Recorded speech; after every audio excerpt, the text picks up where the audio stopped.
Bienvenue dans le royaume intérieur, je suis votre hôte Julie Descas. L'imagination éveillée par Neville Goddard. Traduction et narration par Julie Descas.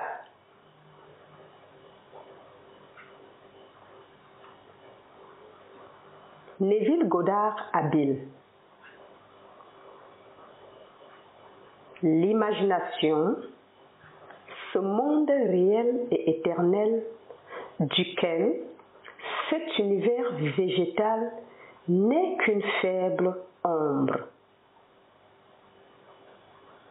Que représente la vie de l'homme, sinon l'art et la science? William Blake, Jérusalem.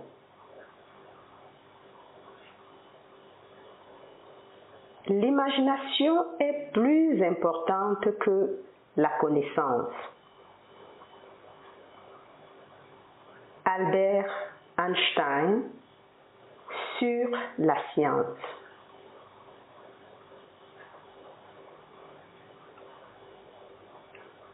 Chapitre 1er.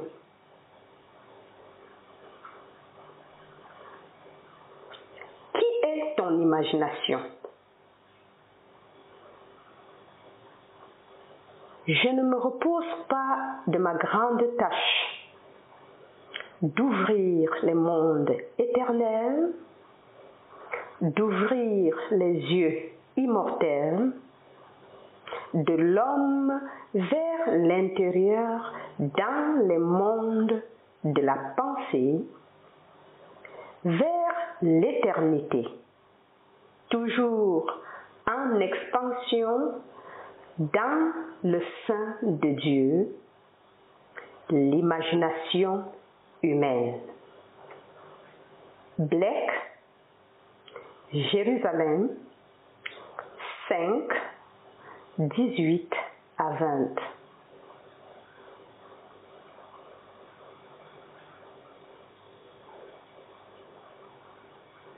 Certains mots, au cours de leur longue utilisation, rassemblent tellement de connotations étranges qu'ils cessent presque de signifier quoi que ce soit du tout.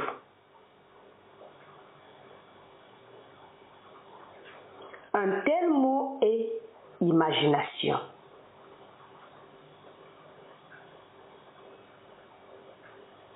Ce mot est fait pour servir toutes sortes d'idées, dont certaines sont directement opposées les unes aux autres. Encore. Ce mot est fait pour servir toutes sortes d'idées, dont certaines sont directement opposées les unes aux autres. Fantaisie, pensée, hallucination, suspicion. En effet, son utilisation est si large et ses significations si variées que le mot imagination n'a ni statut ni signification fixe.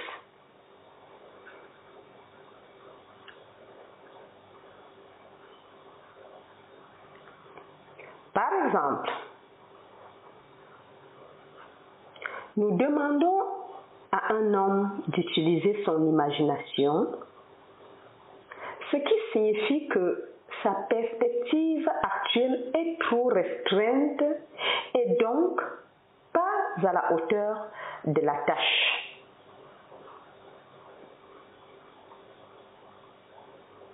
Dans l'inspiration suivante, nous lui disons que ses idées sont de l'imagination pure, ce qui implique que ces idées ne sont pas fondées.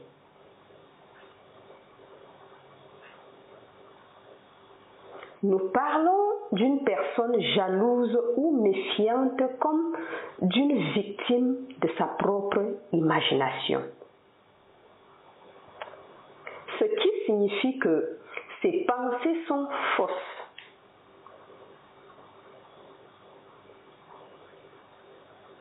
Une minute plus tard, nous rendons le plus grand hommage à un homme en le décrivant comme un homme d'imagination.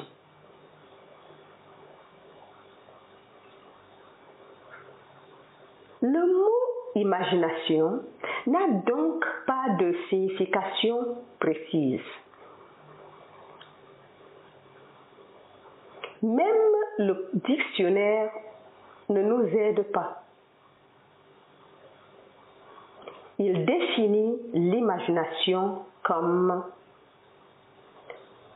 le pouvoir de l'image ou l'acte de l'esprit, le principe constructif ou créatif. Je reprends. Le mot imagination n'a pas de signification précise. Même le dictionnaire ne nous aide pas. Il définit l'imagination comme 1. Le pouvoir de l'image ou l'acte de l'esprit, le principe constructif ou créatif. 2. Un fantasme. 3. Une notion ou une croyance irrationnelle. 4. La planification, le complot ou la machination comme impliquant une construction mentale.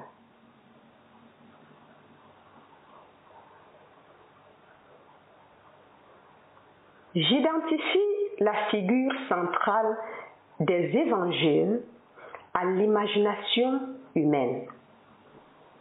Le pouvoir qui rend inévitable le pardon des péchés, la réalisation de nos objectifs.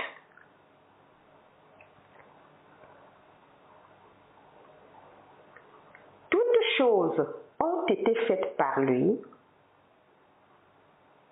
et sans lui, rien de ce qui a été fait n'a été fait. Jean 1, 3.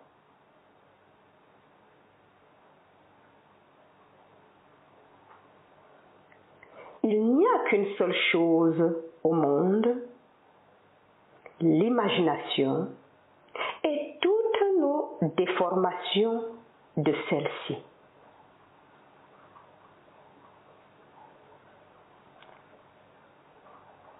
Il est méprisé et rejeté des hommes. C'est un homme de douleur et il connaît le chagrin. Ésaïe 53, 3.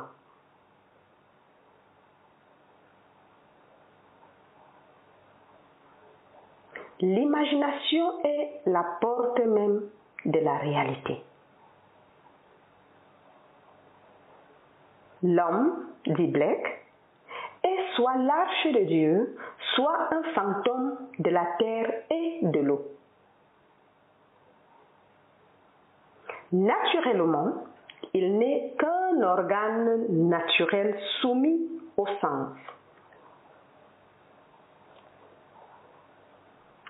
Le corps éternel de l'homme est l'imagination. C'est Dieu lui-même, le corps divin. Yod Shin Ayin. De droite à gauche. Jésus, nous sommes ses membres.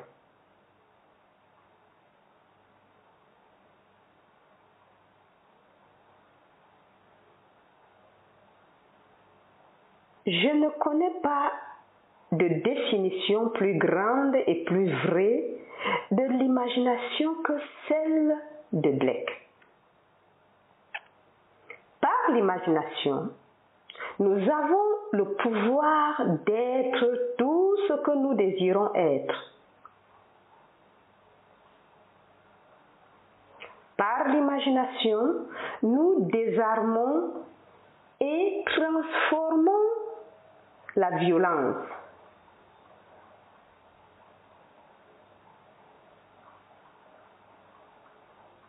Nos relations les plus intimes comme les plus informelles deviennent imaginatives à mesure que nous nous éveillons au mystère caché des âges. Colossiens 1, 26, au fait que le Christ en nous est notre imagination. Encore. Nos relations les plus intimes comme les plus informelles deviennent imaginatives à mesure que nous nous éveillons au mystère caché des âges. Colossiens 1, 26. Au fait que le Christ en nous est notre imagination.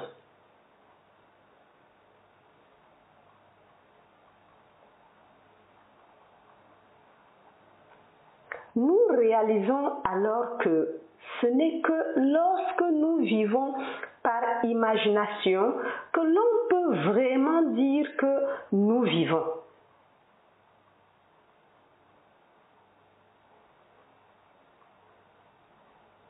Je veux que ce livre soit l'ouvrage le plus simple, le plus clair et le plus franc que j'ai le pouvoir de réaliser, que je puisse vous encourager à faire preuve d'imagination,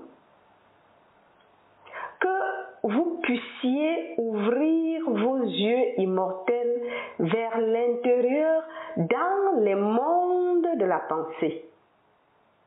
William Blake, où vous voyez chaque désir de votre cœur comme un grain mûr, blanc déjà à moissonner. Jean 4, 35.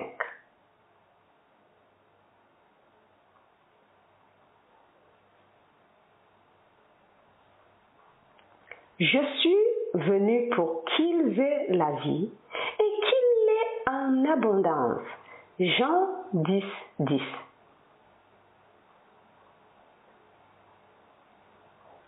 La vie abondante que le Christ nous a promise est à nous maintenant, mais nous ne pouvons pas en faire l'expérience tant que nous n'avons pas le sens du Christ tel que notre imagination nous le fait ressentir.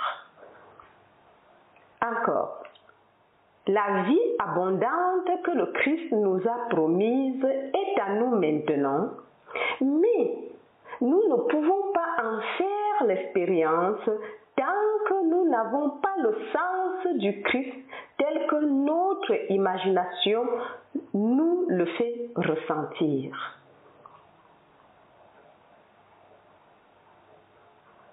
Le mystère caché des âges, Christ en vous, l'espérance de la gloire, Colossiens 1, 26, 27, est votre imagination.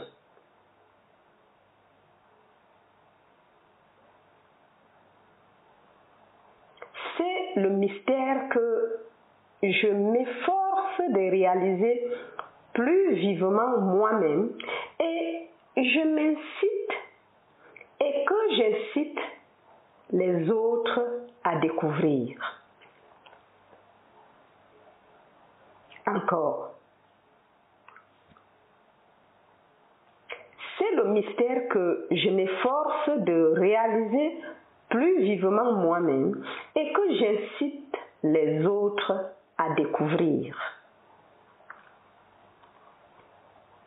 l'imagination est notre Rédempteur, le Seigneur du ciel, né de l'homme, mais non engendré par l'homme. Le credo de Nicée, Constantinople, ou le symbole de la foi. 325-381 après Jésus-Christ. Tout homme est mari et la naissance au Christ doit donner.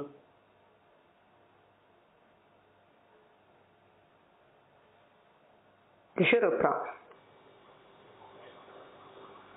C'est le mystère que je m'efforce de réaliser plus vivement ou profondément et que j'incite les autres à le découvrir. Le Seigneur du ciel, né de l'homme, mais non engendré par l'homme. Le credo de Nicée, Constantinople, ou le symbole de la foi, 325-381 après Jésus-Christ. Tout homme est mari et doit donner naissance au Christ. Encore. Tout homme est mari et doit donner naissance au Christ.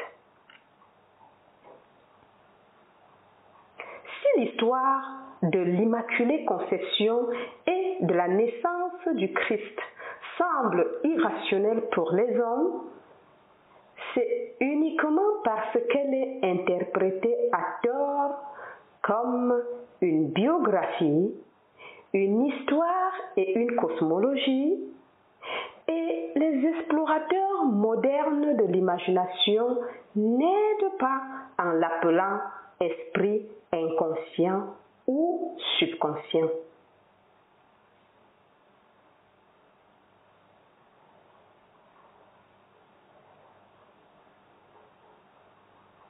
La naissance et la croissance de l'imagination est la transition progressive d'un Dieu de la tradition à un Dieu de l'expérience. Si la naissance du Christ dans l'homme semble lente, c'est uniquement parce que l'homme n'est pas disposé à lâcher le confortable mais faux ancrage de la tradition. Encore. Si la naissance du Christ dans l'homme semble lente, c'est uniquement parce que l'homme n'est pas disposé à lâcher le confortable mais faux ancrage de la tradition.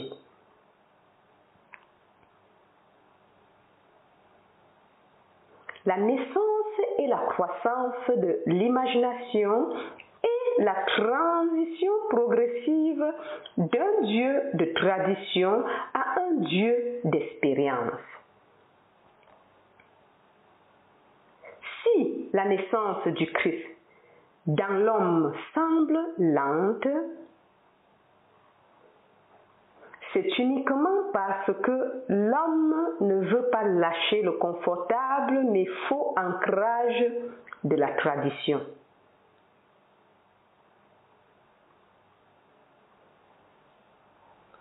Lorsque l'imagination sera découverte comme le premier principe de la religion, la pierre de la compréhension littérale aura senti le bâton de Moïse et, comme le rocher de Sion, Ésaïe 28:16, Romains 9:33,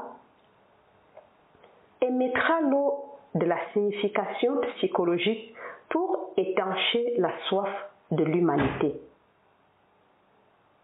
Et tous ceux qui prendront la coupe offerte et vivront une vie selon cette vérité transformeront l'eau de la la signification psychologique en vain du pardon. Puis, comme le bon samaritain, Luc 10, 33 à 35, ils la verseront sur les blessures de tous. Waouh! Encore. Lorsque l'imagination sera découverte comme le premier principe de la religion, la pierre de la compréhension littérale aura senti le bâton de Moïse et, comme le rocher de Sion, Ésaïe 28, 16, Romains 9, 33, émettra l'eau de la signification psychologique pour étancher la soif de l'humanité.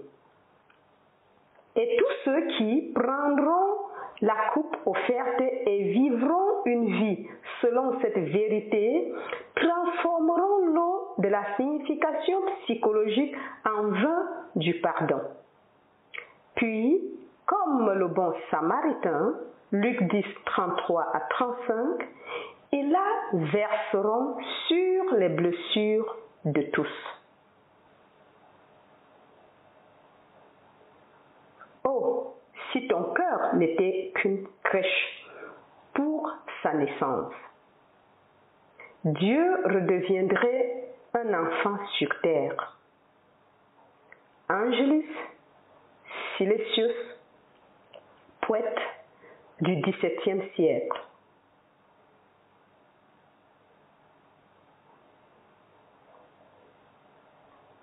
L'homme est le jardin dans lequel dort ce Fils unique de Dieu.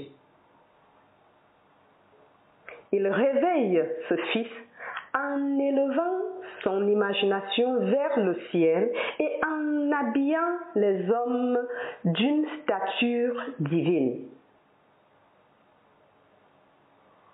Nous devons continuer à imaginer mieux que ce que nous connaissons le mieux.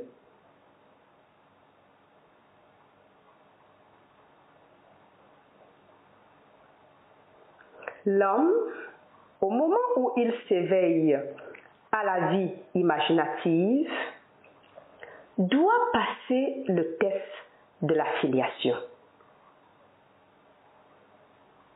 Père, révèle ton Fils en moi. James Montgomery, et il a plu à Dieu de révéler son Fils en moi. Galates 1, 15, 16. Encore. L'homme, au moment où il s'éveille à la vie imaginative, doit passer le test de la filiation. Père, éveille ton Fils en moi.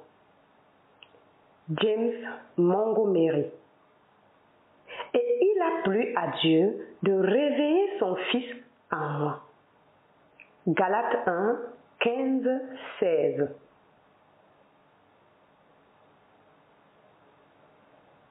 Le test suprême de la filiation est le pardon des péchés.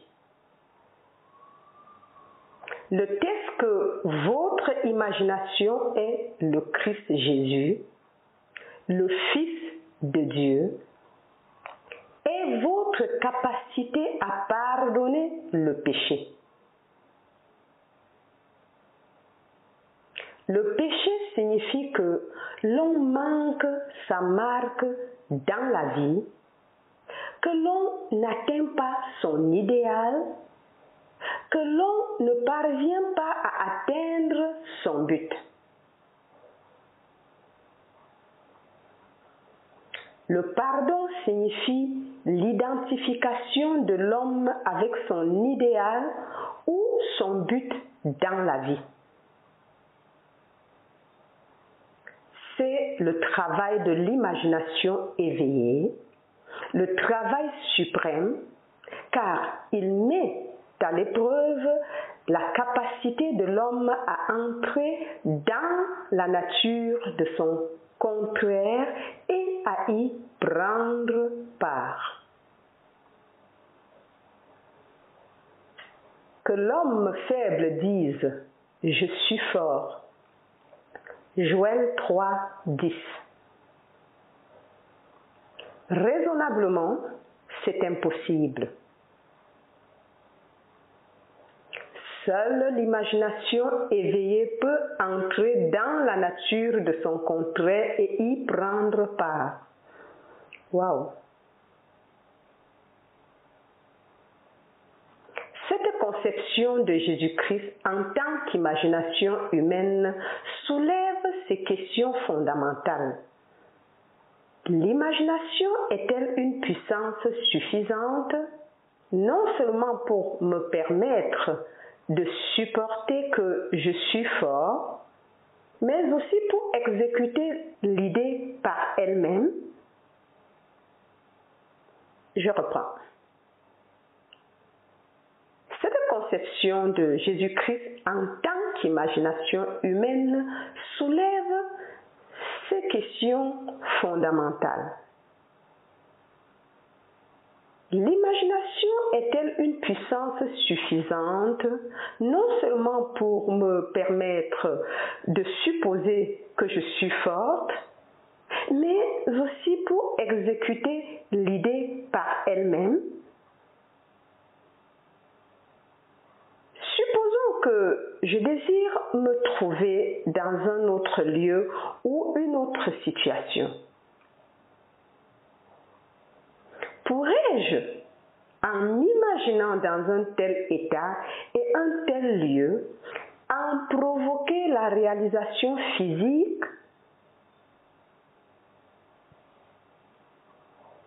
Supposons que je ne puisse pas me permettre ce voyage et supposons que mon statut social et financier actuel s'oppose à l'idée que je veux réaliser.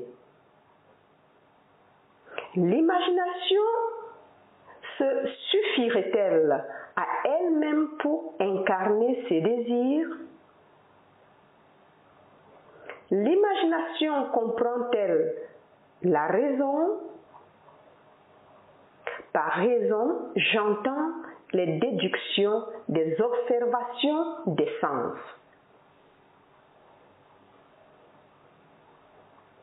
Reconnaît-elle le monde extérieur des faits?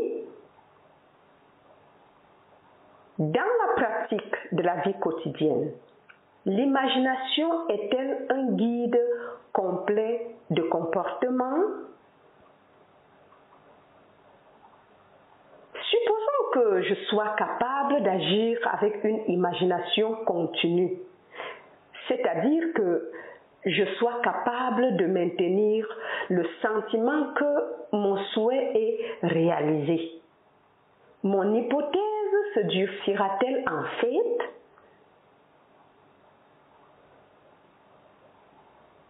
Et si c'est le cas, devrais-je, après réflexion, prouver que mes actions pendant la période d'incubation ont été raisonnables? Mon imagination est-elle une force suffisante, non seulement pour assumer le sentiment que mon souhait est exaucé, mais aussi pour incarner l'idée?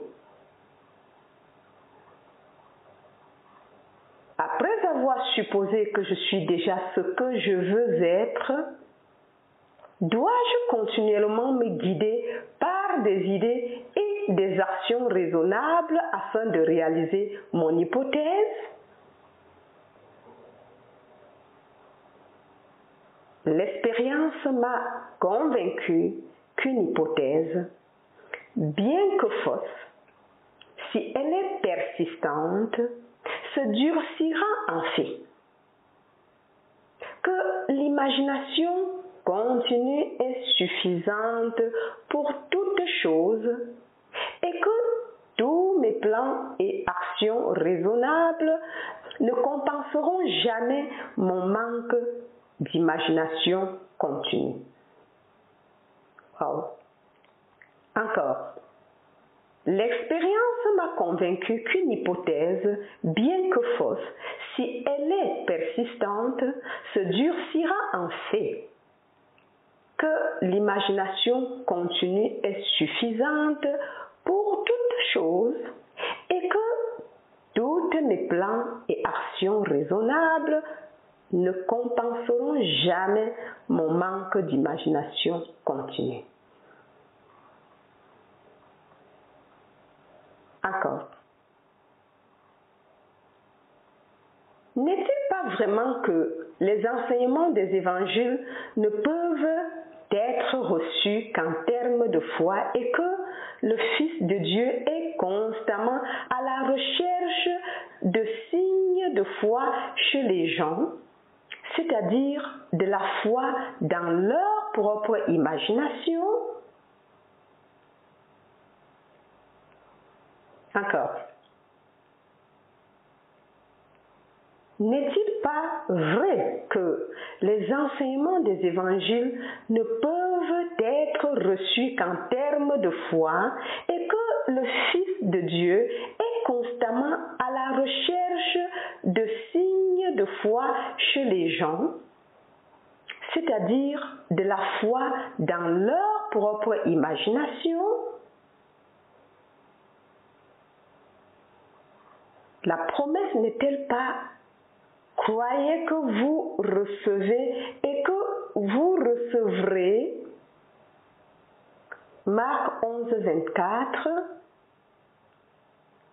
Comme imaginez que vous êtes et que vous serez. N'est-ce pas un état imaginaire dans lequel Moïse subsista comme voyant celui qui est invisible? Hébreux 11, 27. N'est-ce pas par le pouvoir de sa propre imagination qu'il a enduré? La vérité dépend de l'intensité de l'imagination et non de faits extérieurs. Les faits sont les fruits qui témoignent de l'utilisation ou de la mauvaise utilisation de l'imagination. Encore. La vérité dépend de l'intensité de l'imagination et non des faits extérieurs. Les faits sont les fruits qui témoignent de l'utilisation ou de la mauvaise utilisation de l'imagination. L'homme devient ce qu'il imagine. Il a une histoire autodéterminée. L'imagination est le chemin, la vérité, la vie révélée. L'esprit logique ne nous permet pas de saisir la vérité. Là où l'homme de sens naturel voit un bourgeon, l'imagination voit une rose épanouie. La vérité ne peut être saisie par les faits.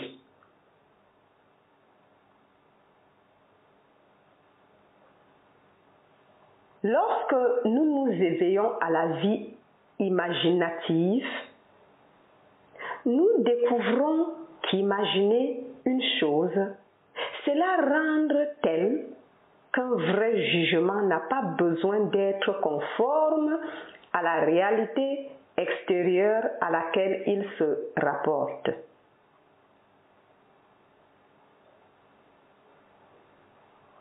L'homme imaginatif ne nie pas la réalité du monde extérieur sensuel du devenir, mais il sait que c'est le monde intérieur de l'imagination continue qui est la force par laquelle le monde extérieur sensuel du devenir est amené à se réaliser. Il voit le monde extérieur et tous ces événements comme des projections du monde intérieur de l'imagination. Wow! Encore. L'homme imaginatif ne nie pas la réalité du monde extérieur sensuel du devenir, mais il sait que c'est le monde intérieur de l'imagination continue qui est la force par laquelle le monde extérieur sensuel du devenir est amené à se réaliser. Il voit le monde extérieur et tous ces événements comme des projections du monde intérieur de l'imagination.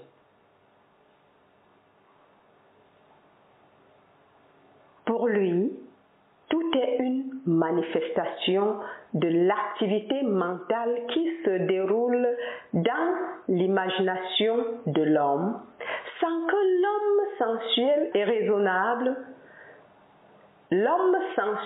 et raisonnable en soit conscient. Mais il se rend compte que tout homme doit prendre conscience de cette activité intérieure et voir la relation entre le monde causal intérieur de l'imagination et le monde extérieur sensuel des effets. Encore. C'est une chose merveilleuse de constater que l'on peut s'imaginer dans l'état de son désir accompli et s'échapper des prisons que l'ignorance a construites. L'homme réel est une imagination magnifique. C'est ce moi qui doit être éveillé. Réveille-toi, toi qui dors, et relève-toi d'entre les morts, et que le Christ te donnera la lumière. Éphésiens 5, 14.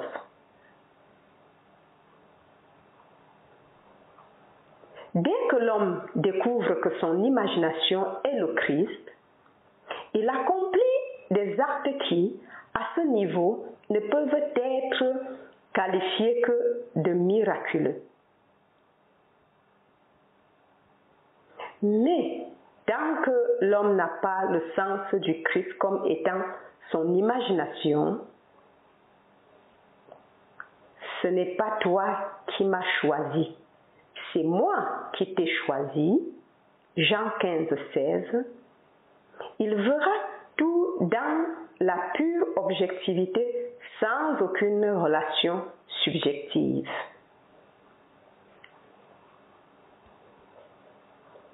Ne réalisant pas que tout ce qu'il rencontre fait partie de lui-même, il se rebelle à l'idée qu'il a choisi les conditions de sa vie, qu'elles sont liées par affinité à sa propre activité mentale. L'homme doit en venir à croire fermement que la réalité se trouve en lui et non pas à l'extérieur. Bien que les autres aient un corps, une vie propre, leur réalité est enracinée en vous, se termine en vous, comme la vôtre se termine en Dieu. Encore. l'homme doit en venir à croire fermement que la réalité se trouve en lui et non pas à l'extérieur.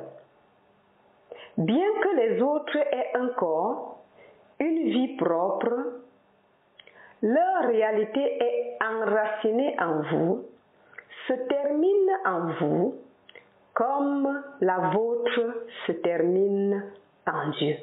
Wow! Amen. Wow!